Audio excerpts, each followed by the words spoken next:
అన్నా గా పోరిని చూసినాక నువ్వు కథల పడట ఎక్కువైందన్నా.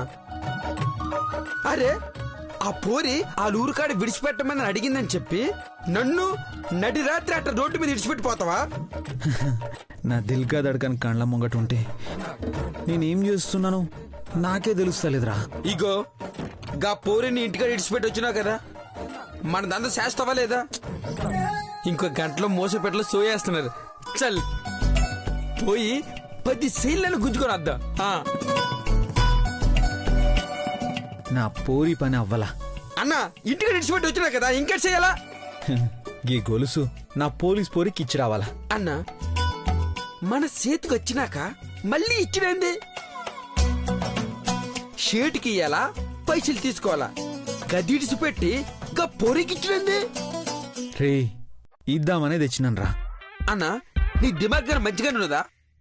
మస్తు ఉన్నది. చల్ మళ్ళా ఊరికి పోవాలి. చల్ చల్. మళ్ళా పోవాలా? గిదేమైనా పగలనుకున్నావా? ఎట్లా పోతావు? నా కండ్లకి కాగడా లెక్క తీసుకపోనీకి నువ్వు ఉన్నావు కదరా. నేనా? గా పూరి ముంగట గూగుల్ తల్లి నా ఇజ్జత్ కాపాడింది. ఇప్పుడు నువ్వు కాపాడాలి. నడువే నడువు. అన్నా ఏ నడుబే నడు. వద్దే అన్నా. అన్నా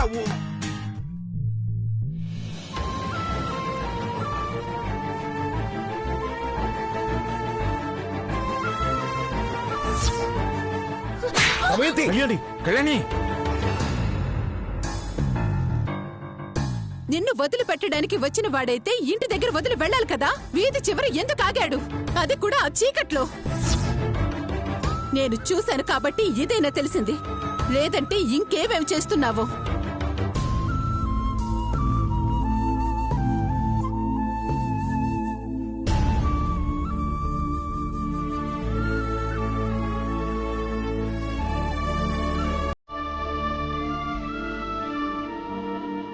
కళ్యాణి, దమయంతి మాట్లాడటం తెలియక ఏదేదో మాట్లాడింది. ఎప్పుడో రావాల్సి నువ్వు ఇప్పటి వరకు రాకపోయేసరికి అందరం నీకేమైందో అని కంగారు పడ్డావు. నాకు ఏమైందో అనుకోటానికి, నేనెవరితోనో తిరుగుతున్నాను అనటానికి తేడా లేదమ్మా.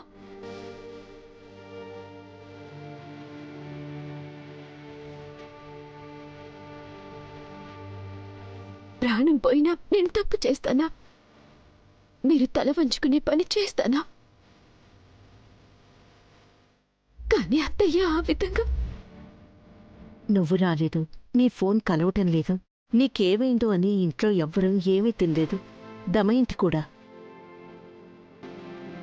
తన ఆవేశంలో కూడా ప్రేమే ఉంటుంది. తను మాట్లాడే మాటల సాటున ఆ ప్రేమ కనిపించదు కళ్యాణి. అత్తయ్య అన్న మాట, చిన్న మాట నా వ్యక్తిత్వాన్ని అనుమానించిందమ్మా. నిజమే, ఏ ఆడపిల్లని ఎవరూ అనకూడని మాట నా కూతురనేసింది.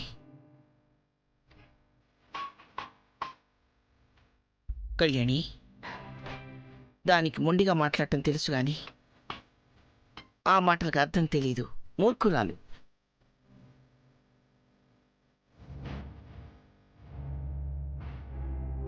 అలాంటి మాటలతో నేనమ్మా మీ అమ్మని కూడా బాధ పెట్టింది.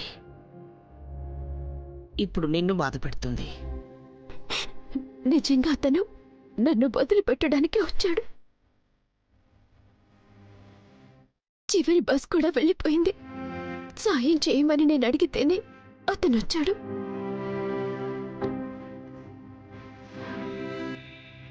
ఆ మాత్రానికి నన్ను తప్పు పట్టి అనుమానిస్తే ఎలా నానమ్మా? చెంపదెబ్బ కొట్టి మందలించడానికి అది చిన్నపిల్ల కాదు. చేసింది తప్పంటే ఒప్పుకునే తత్వం దాన్ని కాదు. మొండితనం.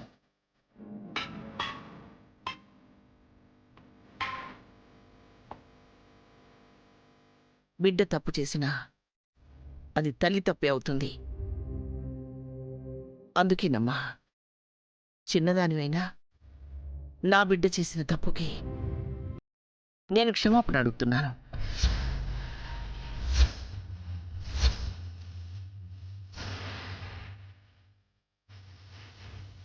నానమ్మా, నువ్వు నన్ను క్షమాపణ అడగడం ఏంటి? మరి నీ బాధ తీర్చడానికి ఇంతకన్నా నేను చేయగలిగిందేమీ లేదమ్మా.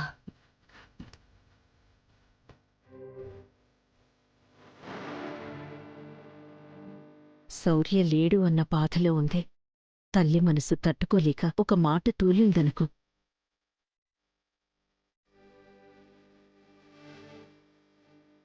కళ్యాణి, నీ కళ్ళు తడిస్తే నా గుండె తట్టుకోలేదమ్మా. అదన్న మాటలు మనసులో పెట్టుకోకు. వెళ్ళు, వెళ్ళి మోహం కడుక్కొని రాపో.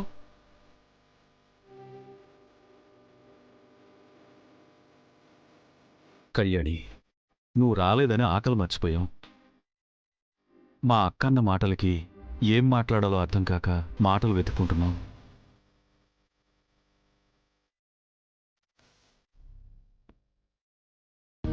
మా అక్క తరపున నేను క్షమాపణ చెప్తున్నాను. అయ్యో, మీరు కూడా ఏంటి? నువ్వు బాధపడితే సంతోషపడేవాళ్ళు ఈ ఇంట్లో ఎవరూ లేరమ్మా. నీకేమైందో అని మా ఆకలి మర్చిపోయాం. పెద్దవాళ్ళు అత్తయ్య మామయ్య కూడా తినలేదు.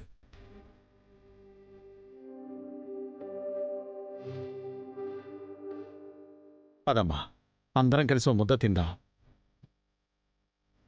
వెళ్ళు కళ్యాణి. కళ్యాణి, వెళ్ళి మొహం కడుక్కుని రాపో. ఈ పూట అందరికీ నేనే వడ్డిస్తాను. వెళ్ళు. వెళ్ళమ్మా.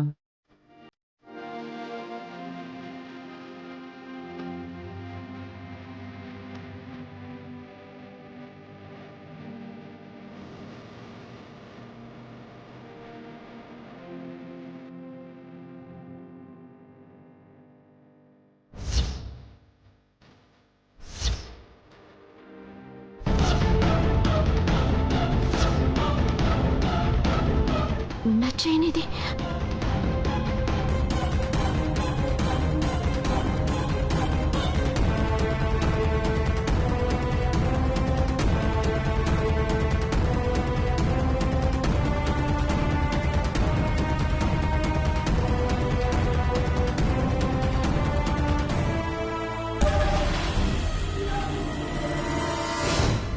ఏం వెతుకుతున్నా? నా చైన్ కనిపించడం లేదు అత్తయ్య. నిజానికి నిన్నంత మాట అనేశానే అని నీకు క్షమాపణ చెప్తావని వచ్చాను. కానీ నువ్వు చెప్పించుకునే రకానివి కాదు కదా. దమయంతి, మళ్ళీ ఏంటి నీ గోలా? చూడండి మీ కోడలు నిర్వాకం. కళ్యాణికి బహుమతిగా నా బిడ్డిచ్చిన చైను పోగొట్టింది.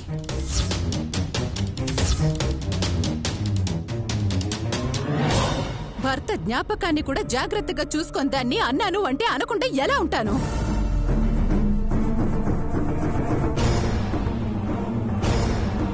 నేనేవన్నా అంటే అందరూ నన్ను గయ్యాళ్ళంటారు, కానీ అది చేసే పనులు మాత్రం ఎవరు పట్టించుకోరు.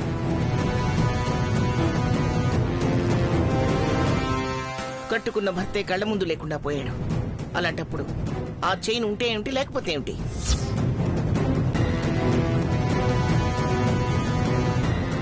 ఇప్పుడన్నా అందరినీ కాస్త ప్రశాంతంగా తిండి తిన్నివ్వు.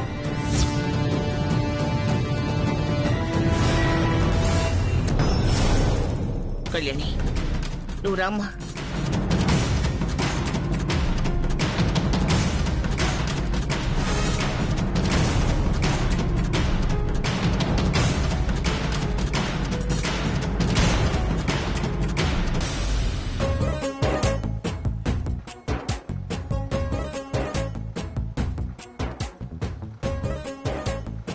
బాబ్జీ, ఏం చెప్పు. నేను గీడుంటే ఆడ చూస్తావేంది? సీదా నిన్ను చూసే ధైర్యం లేక. ఒరే కర్రోడా, మా మధ్యలో నువ్వు మాట్లాడినావంటే పానం తీస్తా. నన్ను కర్రోడు అన్నావనుకో నీ ఇజ్జత్ తీస్తా. రే, నువ్వు జల్దీ బండి తీరా. బాబ్జీ, అంకుల్ కూడా ఊళ్ళో లేడు. నువ్వు సినిమాకి తీసుకుపోతావా? నేను నీ బైక్ వెనక కూర్చుంటా. నువ్వెక్కడ కూర్చున్నా నడిపెడితే నేనే. మా మధ్యలో నువ్వెందుకురా? సిట్టిగార్లా సొంత పలుకు లెక్క. ఇగో ఆంటీ, నీకు కావాలంటే అంకుల్తో సైన్మాకి బోనికి టికెట్లు ఇస్తా. మమ్మల్ని ఇడిచిపెట్టు. రేపు బాగా బండి తీరా. అన్నా సైన్మాకే కదన్నా? నీ అయ్యా పోచంపల్లికి గా పోరిని గలవనికని చెప్పినా కదా. అంటే నువ్వు ఆంటీకి ఓకే చెప్పావు అనుకున్నా. అంత ఒలగన్నారా నేను? చల్వా బాబ్జీ, నువ్వెంత ములిగినా నాతో కాదు గాని నన్ను ఇడిచిపెట్టు తల్లి. రే బండి తీరా. తీస్తానన్నా. రే పోయిందారా? వెళ్ళిపోయిందన్నా. అమ్మ పీడా పోయింది. పోని పోని.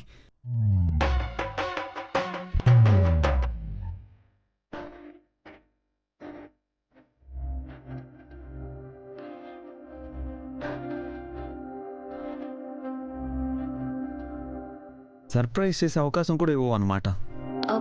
సర్ప్రైజా? ఏంటో సర్ప్రైజ్? మన పెళ్లి రోజు దగ్గరకు వస్తుంది. ఆ రోజు నీకు ఒక సర్ప్రైజ్ గిఫ్ట్ ఇవ్వాలి.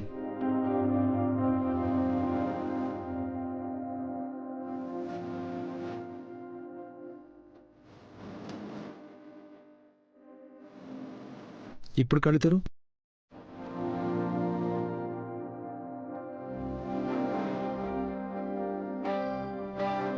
మన హార్ట్ బీట్ పెరిగితే అది కనిపెట్టి ఓ శబ్దం చేస్తుంది.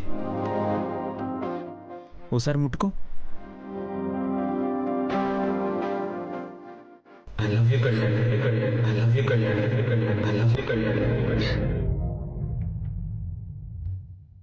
ఆఫీసర్, మీరిచ్చిన జ్ఞాపకాన్ని ఎలా పోగొట్టుకున్నానో అర్థం కావటం లేదు. ఆ చైన్ మీరు ఎంత ప్రేమగా ఇచ్చారు నాకు గుర్తుంది. అందుకే గుండెల్లో మీరు, గుండెల మీద ఆ చైన్ని జాగ్రత్తగా దాచుకున్నాను. అయినా అది పోయింది అంటే నా మీద నాకే కోపం వస్తుంది.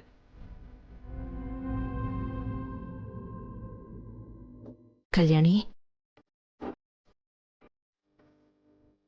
ఏమ్మా చైన్ పోయిందని దాని గురించే ఆలోచిస్తున్నావా? నాకు చైన్ని పోగొట్టుకున్నట్టు లేదమ్మా. ఆఫీసర్ ప్రేమని పోగొట్టుకున్నట్టుంది. అత్తయ్య తిట్టడంలో తప్పులేదు. నా కోసం ఎంతో ప్రేమగా తెచ్చిన చైన్ని పోగొట్టుకున్నాను. అసలు అత్తయ్య నన్ను కొట్టిన తప్పులేదు.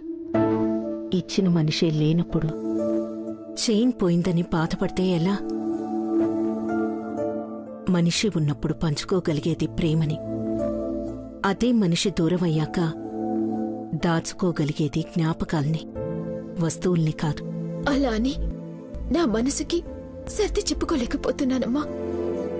మన మధ్య తిరిగి మనకి ప్రేమని, అభిమానాన్ని పంచిన మనిషే శాశ్వతం కానప్పుడు వస్తువుదేవుందమ్మా? మనుషులకే కాదు, వస్తువుకి ఎంతకాలం మన దగ్గర ఉండాలి అని రాసిపెట్టుంటుందో అంతవరకే మనతో ఉంటుంది. ఉన్నంతవరకే ఏదైనా మంది, పోయాక ఏది మంది కాదు.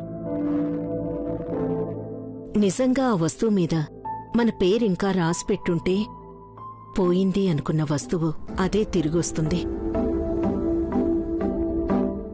ఇంకా దాని గురించి ఆలోచించి నీ ఆరోగ్యం పాడు చేసుకోకమ్మా.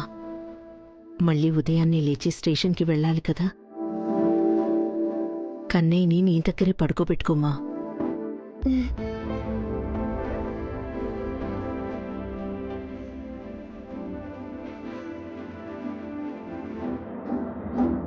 అమ్మ చెప్పింది నిజమే అయితే నేను పోగొట్టుకున్న చెయ్యి నన్ను వెతుక్కుంటూ రావాలి ఆఫీసర్.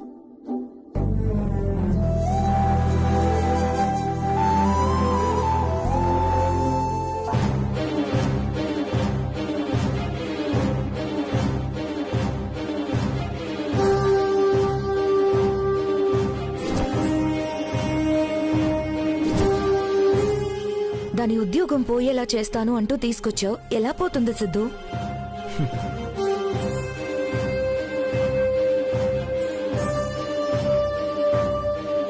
ఇలా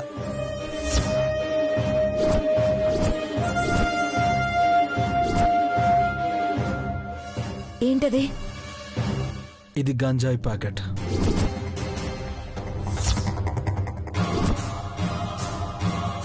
ఇది జస్ట్ శాంపుల్ మాత్రమే.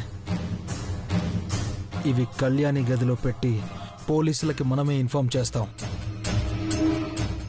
ఆ న్యూస్ బాగా హైలైట్ అయ్యేలాగా చేస్తే చాలు, కానిస్టేబుల్ కళ్యాణి నార్మల్ కళ్యాణి అయిపోతుంది. ఇలాంటి ప్లాన్లు నువ్వు బాగా చేస్తావు సిద్ధు. ప్లాన్ చేస్తే సరిపోదు శామ్, ఆ ప్లాన్ సక్సెస్ చేయాలి. పోలీసులకి మనం దొరికితే ప్రాబ్లం అవుతుందని కారు కింద బ్యాగ్ పెట్టి లాక్ చేశాను. తీస్తానుండు.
ఇంత పెద్ద ప్యాకెటా? తప్పదు శామ్, ఎంత ఎక్కువ ఉంటే కేసు అంత స్ట్రాంగ్ అవుతుంది. సరే, వాటిని నీట్గా సెట్ చేద్దాం. చాలా రోజులుగా దాచిపెట్టిందన్న కన్విన్స్ అవ్వాలి కదా. ఎస్, పద.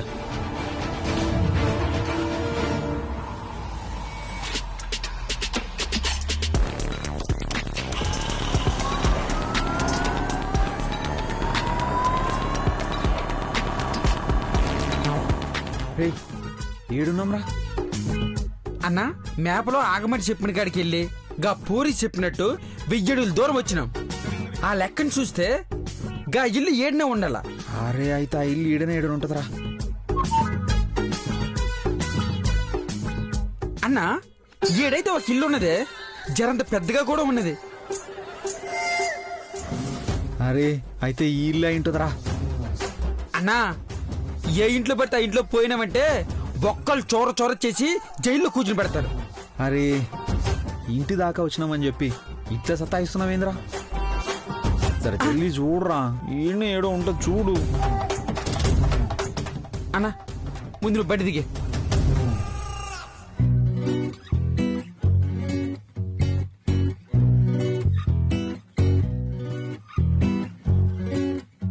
రా అన్న.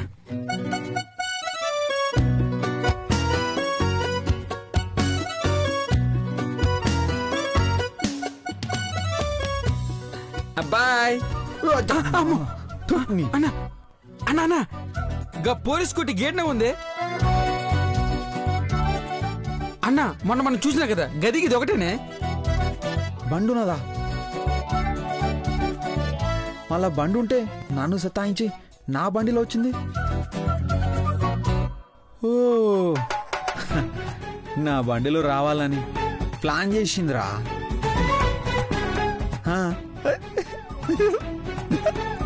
అన్నా జర నువ్వైతే సిగ్గుపడకన్నా. నీ ముఖానికి సెట్ అయితే లేదు, చండాలంగా ఉంది, చూడలేకపోతున్నాం ఇక్కడ. రే సర్లే గాని ఇంట్లోకి పోవాలరా. ఆ? అవును మరి ఏడ మరి మనం బాగా దగ్గర బంధులు సీదా ఇంట్లోకి పోయి సేద తీరుదాం. అన్నా మనం పోయి కాలింగ్ బెల్ కొడితేనే ఇంట్లో నుంచి మంది వచ్చి మనల్ని కొడతారు. గసువంటిది ఇంట్లోకి ఎట్లా పోతావన్నా? ఏమ్రా ఏదో సాయం చేస్తావని తీసుకొస్తే నా మీదనే సెటార్లు ఇస్తున్నావులే. బిడ్డా గీ పొద్దు నీ పొద్దు, ఏదో ఒక పొద్దు నా పొద్దు అవుతుంది. నిన్ను దొరకబట్టకపోను, నీ బొక్కలు చూర చూర చేయకపోను. అన్నా ఏ లేదన్నా, ఉత్తిగినే నేను ఆట పట్టించడానికి అన్నా. అన్నా ఇల్లు అయితే గిదే అన్నట్టు, కానీ ఇంట్లోకి ఎట్లా పోతామన్నా? ఎట్లయినా పోవాలరా, పోవాలి.